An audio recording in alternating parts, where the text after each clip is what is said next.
కడప జిల్లా ప్రొద్దుటూరులో వైసీపీకి షాక్ తగిలింది. కూటమి ప్రభుత్వం ఏర్పడినప్పటి నుంచి టీడీపీలోకి వైసీపీ కౌన్సిల్లో ఒకరొకరుగా చేరుతున్నారు.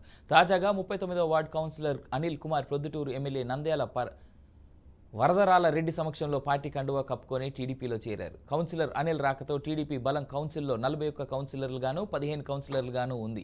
మరికొంతమంది కౌన్సిలర్లు టీడీపీలో తొందరలోనే వలస వచ్చే అవకాశం కనిపిస్తోందని, తొందరలోని ప్రొద్దుటూరు మున్సిపాలిటీ టీడీపీ కైవసం చేసుకోబోతుందా అని ప్రజలు చర్చించుకుంటున్నారు.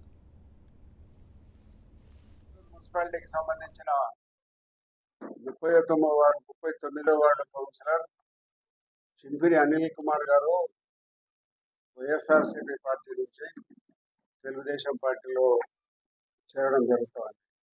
ఈ సమావేశంలో అందరము తెలుగుదేశం పార్టీలోకి హృదయపూర్వకంగా ఆహ్వానం పలుకుతూ ఈ పార్టీ బలోపేతం చేసే దానికోసం తన వంతు సహకారం అందిస్తానని పార్టీలోకి రావడం జరిగింది.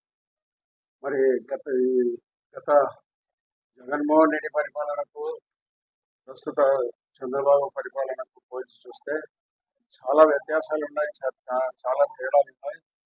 అది ఒక నియంత్ర ప్రభుత్వము. ఈ ప్రభుత్వంలో ప్రజాస్వామ్యం ఉంది.